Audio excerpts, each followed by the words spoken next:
आज भारत के दोनों पड़ोसियों की क्लास भारत ने एक साथ ले ली है, जहां बांग्लादेश में नई सरकार बनने के साथ ही साथ भारत बांग्लादेश संबंधों को कमज़ोर करने की कोशिश तेज़ हो चली है।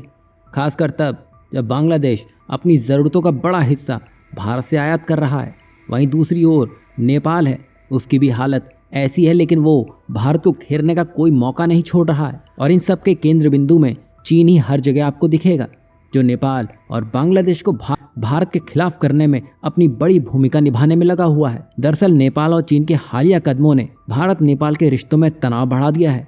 बता दें कि नेपाल ने अपने नए 100 रुपये के नोट पर भारत के उत्तराखंड स्थित लिपुलेख, कालापानी और लिम्पिधुरा जैसे क्षेत्रों को अपने नक्शे में शामिल कर दिया है। और ये विवाद तब और गंभीर हो गया जब ये पता चल गया कि इन नोटों की प्रिंटिंग का काम नेपाल ने चीन की कंपनियों को सौंप दिया है। वहीं भारत और नेपाल के बीच ये 372 वर्ग किलोमीटर का इलाका लंबे समय से विवादित रहा है। नेपाल पहले अपना अपडेट मैप और संविधान संशोधन के जरिए इस क्षेत्र पर दावा किया था। अब इसे नोट पर छापने का फैसला कर विवाद को और बढ़ा दिया है। बता दें कि इस पूरे मामले में चीन की इन्वॉल्वमेंट को भी महत्वपूर्ण माना जा रहा है, क्योंकि नेपाल का ये कदम भारत के खिलाफ चीन के साथ उसकी बढ़ती पार्टनरशिप को दिखा रहा है। लेकिन यहाँ भारत के विदेश मंत्री डॉक्टर एस जयशंकर ने साफ कह दिया कि नेपाल कुछ भी कर ले, चीन से नोट छपवा ले, अपना मैप ही क्यों ना अपडेट करवा ले, भारत की संप्रभुता पर किसी भारी दावे का कोई असर नहीं पड़ेगा। जो हिस्सा भारत का है वो हमेशा भारत का ही रहेगा।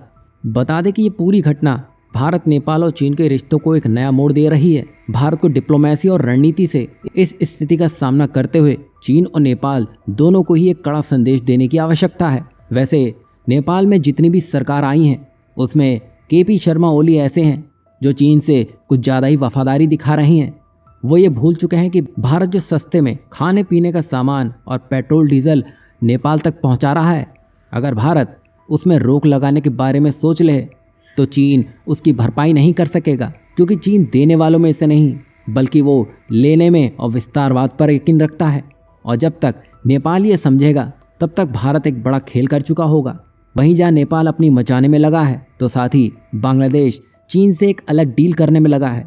लेकिन वो ये भूल चुका है कि 80 से 90% तक की ज़रूरत का सामान भारत ही पूरा करता है। अब इसमें एक बड़ा एग्जाम्पल देखें तो ऑटोमोबाइल इंडस्ट्री के लिए बांग्लादेश 90% तक के पार्ट्स भारत से ही आयात करता है। अगर भारत इनकी आपूर्ति बंद कर दे तो बांग्लादेश को गंभीर आर्थिक संकट झेलना पड़ सकता है। लेकिन फिर भी बांग्लादेश की नीतियां भारत के साथ संबंध सुधारने के बजाय दूरी बढ़ाने के संकेत दे रही है। ऐसा लगता है कि टेक्सटाइल के बाद अब ऑटो सेक्टर में भी बांग्लादेश गोता लगाने के बारे में सोच रहा है। यहाँ बांग्लादेश ने चीन से 16 एडवांस एयरक्राफ्ट खरीदने का समझौता किया है। बता दें कि बांग्लादेश में नई सरकार आते ही इतना कुछ बदल जाएगा, इसका अंदाज़ा लगाना मुश्किल था। इसी कड़ी में बांग्लादेश अब अपनी वायुसेना की क्षमता को बढ़ाने के लिए मेजर मॉडर्नाइजेशन की शुरुआत कर रहा है। और इस पूरे सेटअप के तहत बांग्लादेश चीन के J-10C multi role fighter jet खरीदने की तैयारी में है। और ये कदम बांग्लादेश की वायुसेना को मजबूत करेगा। लेकिन इसका मुख्य उद्देश्य भारत के साथ शक्ति संतुलन बनाना हो सकता है। अगर बांग्लादेश अपनी वायुसेना को भारत के खिलाफ खड़ा करने की सोच रहा है तो भारत को भी उन वस्तुओं पर इकोनॉमिक रिस्ट्रिक्शन लगाने पर विचार करना चाहिए जिन पर बांग्लादेश अधिक निर्भर है।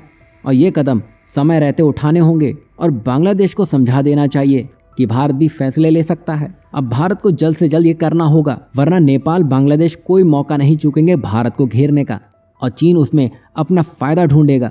तो यहाँ आपको क्या लगता है, भारत को बांग्लादेश जाने वाली वस्तुओं को धीरे धीरे रोकने का ये सही समय आ चुका है, या भारत को थोड़ा और समय देकर ये देखना चाहिए कि बांग्लादेश आगे और कौन कौन से फैसले लेता है? इस पर अपनी राय ज़रूर दीजिएगा।